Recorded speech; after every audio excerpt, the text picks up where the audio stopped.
good day, everyone. So thank you for being here today. And I'm here to talk about the common mistakes a lot of entrepreneurs make, and I'll be telling you how to correct them. And I would like to summarize in 4 bullets. What are the key recurring themes? And on especially during the pandemic, what happened? No? The first common mistake a lot of entrepreneurs make is losing hope and giving up. So during the pandemic, a lot of us know that a lot of entrepreneurs face challenges. So a lot of them cried, a lot of them moved forward, but a big part of them lost hope and actually gave up.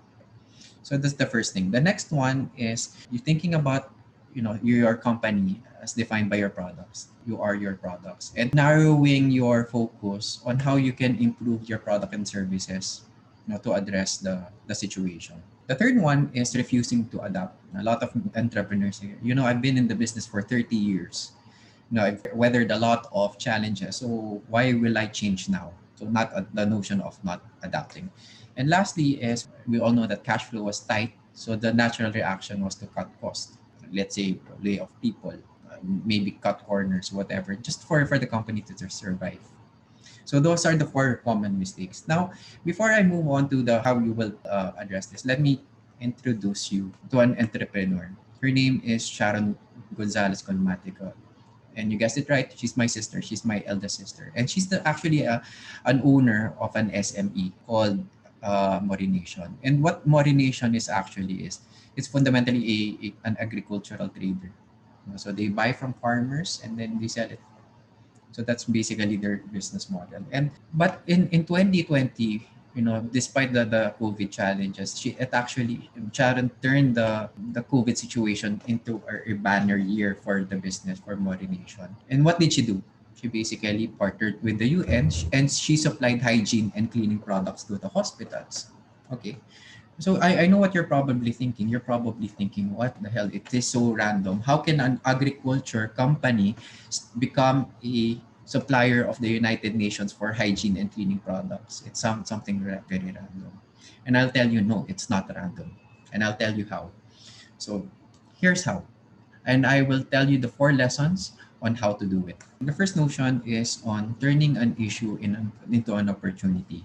Again, 2020 was very bad for agriculture. There was both an imbalance of demand and supply. You go to the supermarket and there was a time where we didn't have a lot of stocks in the shelves. But on the other hand, we see farmers, say in Benguet, throwing away vegetables because there's no way that they're able to sell it because of the checkpoints, and that the cost of transportation is too high. So they might as well just dump it.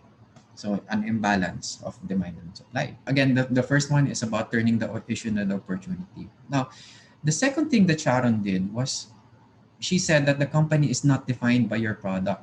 You are defined by your purpose and value. So what does this mean? At the core of your business, what you see in the core is your purpose and your values. That is the starting point. And from the core, products will branch out. So product 1, product 2, product 3. Okay? So your core, your values and purpose, and then it branches out to your products. So let's take the example of Morination. At the core of Morination is actually a social enterprise.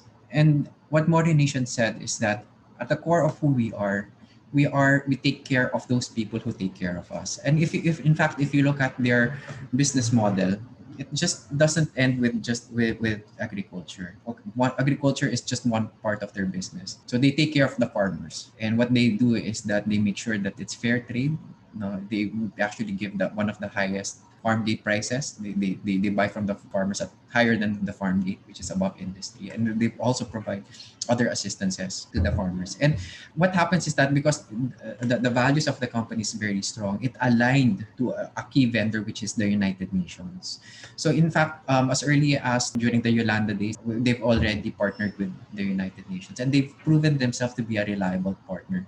So until now, whenever UN has any requirements, they look up to Morination as a trusted supplier. So there. So looking at after those who take care of us, the first one is farmers. The second one are they said soldiers. So in fact, some of their customers are again the United Nations and AFP. So they develop meal ready to eat, and they've actually deployed this in Marawi during the height of the war against terror. So the core, who they're serving, and the products. Now the next one is the question during the pandemic is that okay, Obviously, agriculture is not doing well. The armed forces is not a priority back then. So what else can we do? So that's why you see question marks there. That's the opportunity that they've considered. The third lesson here is to swivel or not to swivel. Moving its pivot is the concept of pivoting. There are three types of swivels, and these are what we've seen during the pandemic. The first one is chamba. Now, it's not bad at all. A lot of companies became successful because of chamba. No swivel, they were just in the right place at the right time. So what are the examples of this one? Alcohol, bleach, digital payment, and even imported snack. So they were there because the market needed those products, and they didn't do anything fundamental in their product offerings. So that's the first one. No swivel, right place at the right time. The second one, and we've seen this in a lot of restaurants from offline to online, they went to online delivery. It's called adaptation or adaption. What happens here is that you swivel from the product itself. So from the core, say if you're a restaurant, how can I extend or how can I swivel so that I become more relevant? So you extend. So restaurant, online delivery. So that's adaptation. The third one is what you call pivot. And this is the real essence of the pivot. It's swiveling from the core. From the core, what other products can I deliver to address that is true to my identity, to my values, to my purpose, that it can serve the market better.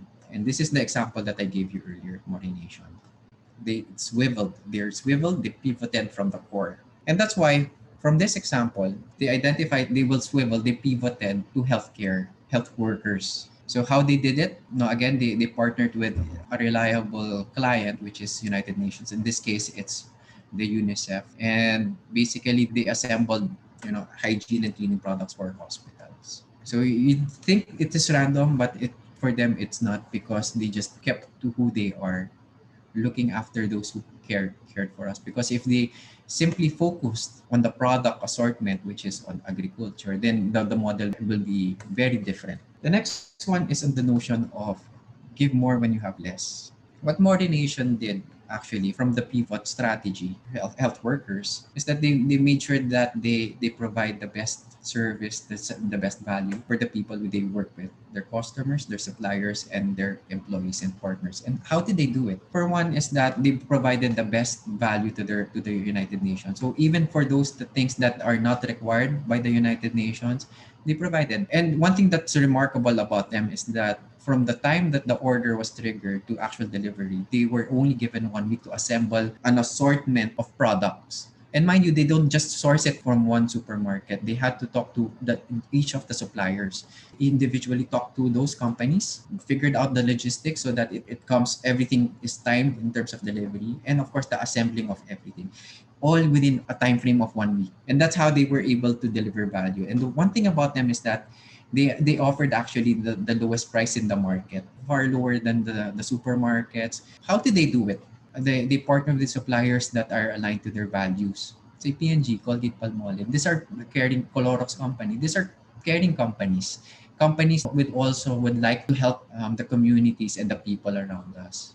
So what they did is that they aligned it and they say this is for a good cause. It's for our health workers, our frontliners. We're working with the United Nations. And guess what? What the companies did was to offer them discounts, volume discounts, and they made sure that the stocks were delivered on time, because these companies knew that their products are critical as well. From the discounts that the manufacturers provided as maybe just a volume discount, that's where the company was able to make their margins. And again, this is not something forced. This is something that, was because the values aligned.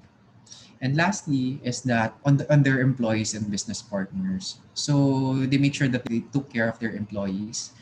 They made sure that everyone gets free meals, free accommodations, and above industry wages. So what they also did was they did their warehousing in a parish to also help the church come up with some revenue stream during the pandemic. And then they employed the parishioners in that around their community. What was the result? Employee satisfaction was very high. There was zero pilferages. They were able to meet impossible timelines of 1 week. So normally operations will take like 2 weeks. They were able to do it in 2 days because they had highly committed employees and partners. That's how they were able to pivot and rally everyone around them. And as a way forward, the modernization model was very, very successful and very inspiring. In fact, Sharon has been asked by the United Nations to talk in many of the conferences. And now moving forward, as the agriculture sector is now recovering, she has already reactivated her agriculture business back. And this is an example where, again, collaboration with the United Nations.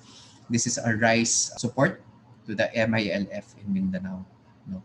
What one thing about modern nation is that they're willing to do things a lot of suppliers don't want to do. Again, like provide assistance to the MILF as part of the peace process to support all the community.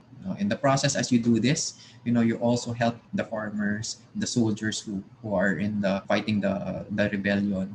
That's where they are as a company right now. So that's one example of modernization. And I think another question in your mind is, okay, that worked for modernization. I give you another example. The next one is true pivot is Grab. Again, in that situation, you know that prior to the ECQ, ride hailing was the biggest part of their business. But you'd see that they've actually pivoted. The entire model was pivoted to something else. Delivery, food, grocery, and many, many others. Now let's try to fit Grab into the model. Okay, so Grab's vision, Grab pivoted on-demand ride-hailing service to something else. Because at the core of who they are, they said that they want to bring Southeast Asia forward by solving real-world transport and mobile payment problems that hinder progress. So they did not say that we are an on-demand ride-hailing service. We are here to solve real problems on transportation and payments.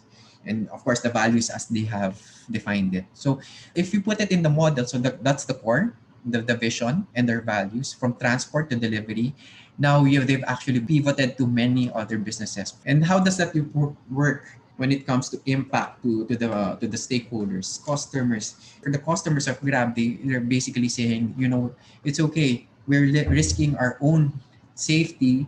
We'll just stay put at home and we will deliver what you need. The next one is on suppliers. They help businesses stay afloat during these times of crisis. So they were the solutions for deliveries. And lastly, for their partners, they provided much income for those who are otherwise unemployed during this time. So you can see that the model also worked for Grab. So just to recap everything, again, four common mistakes: lose hope. You are defined by your product, not adapting, and cut costs to survive. The first one is to turn an issue into an opportunity. Your company is not defined by your product, to swivel or not to swivel. And lastly is to give more when you have less. So that is my talk today. Thank you, everyone.